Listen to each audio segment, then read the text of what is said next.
আসসালামু আলাইকুম ওয়া রাহমাতুল্লাহি ওয়া বারাকাতুহু। সুপ্রিয় দর্শক শ্রোতা ভাই বোন, দেশ কিংবা প্রবাস যে যেখান থেকে আমাদেরকে দেখছেন, আপনাদের সবাইকে আমরা জানিয়ে রাখতে চাই, আসুন্নাহ ফাউন্ডেশন বরাবরের মতো যে কোনো দুর্যোগে, দুর্বিপাকে, যে কোনো বিপদে, যে কোনো সমস্যায় আমরা আমাদের সর্বশক্তি নিয়ে ঝাঁপিয়ে পড়ে থাকি। এবারও তো আর ব্যতিক্রম হয়নি। আমরা জানি যে ছাত্র জনতার বৈষম্য বিরোধী আন্দোলনে অগণিত মানুষ হতাহত হয়েছে।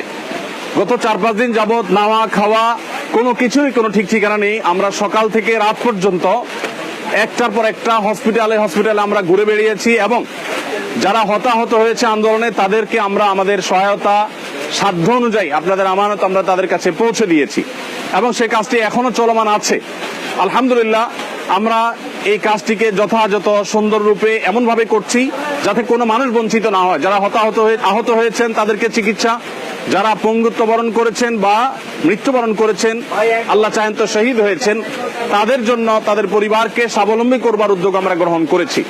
ইতিমধ্যে 5 কোটি টাকা আমরা বিতরণ করবার পরিকল্পনা সমাপ্ত করেছি। তবে সবটা কাজে পৌঁছতে পেরেছি তা না, অনেকগুলো আমরা প্রসেসিং এ আছে, বাই সিরিয়াল পৌঁছাচ্ছি।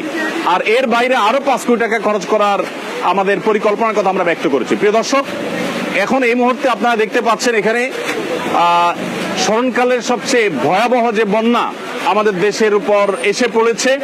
আমরা জানি যে ফেনী, কুমিল্লা, লক্ষ্মীপুর, নোয়াখালী এবং চট্টগ্রামের কিছু এলাকা সহ, চাঁদপুরের কিছু এলাকা সহ, এদিকে ব্রাহ্মণবাড়িয়া সাইডের কিছু এলাকা সহ পুরো বিস্তীর্ণ এলাকা জুড়ে লক্ষ লক্ষ মানুষ পানিবন্দী। এবং পানির যে ভয়াবহতা সেটা আমাদের 22-এর যে বন্যাটা ছিল সিলেটের, তার চাইতে অনেক বেশি হয়ে গেছে।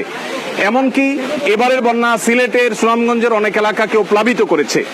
তো আমরা বন্যার্থ মানুষের জন্য প্রাথমিকভাবে শুকনো খাবারের ব্যবস্থা করেছি। এখানে একটা কর্মযজ্ঞ চলছে, আমাদের আরেকটা শেড আছে, সেখানে আরেকটা কর্মযজ্ঞ চলছে, ফেনীতে আরেকটা কর্মযজ্ঞ চলছে। 3টা জায়গায় আমাদের কাজ চলছে। আপনারা দেখতে পাচ্ছেন এখানে বস্তা রেডি হচ্ছে। এই বস্তাগুলোতে আমাদের প্রত্যেকটা পরিবারের জন্য যে প্যাকেজ আছে, প্যাকেজের সব আইটেমগুলো থাকবে ইনশাআল্লাহ। এই বস্তাগুলোতে আমরা 10 কেজি করে চাল দেব। 10 কেজি করে চাল এখানে যুক্ত হওয়ার পর এরপরে ঢুকবে হলো তেল, 2 লিটার করে তেল, এরপরে 2 কেজি করে মসুর ডাল, এরপরে 1 কেজি করে লবণ ঢোকার পর এই বস্তাগুলোর মুখ বন্ধ করে ফেলা হবে এবং এগুলো সব গাড়িতে লোড করা হচ্ছে। তো আমরা এখানে দেখতে পাচ্ছি বস্তা প্রস্তুত হচ্ছে। এই যে বস্তা প্রস্তুত হচ্ছে, বস্তা প্রস্তুত করে ওইদিকে চলে যাচ্ছে বস্তাতে চাল ডাল এগুলো ঢুকানোর জন্য।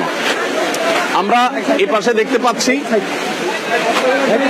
চাল, এখানে দেখতে পাচ্ছি চালের যে স্তূপ। এখানে এত মানুষ কি লাগে? কাজ করছেন সবাই? মাশাআল্লাহ, ঠিক আছে। এখানে আমাদের মাশাআল্লাহ, আচ্ছা এটা শেষের দিকে, এখানে শেষের দিকে আরো চাল আসবে, সেগুলো একটার পর একটা ইনশাআল্লাহ ভরতে থাকবে। আমরা দেখতে পাচ্ছি ওই যে দূরে চালের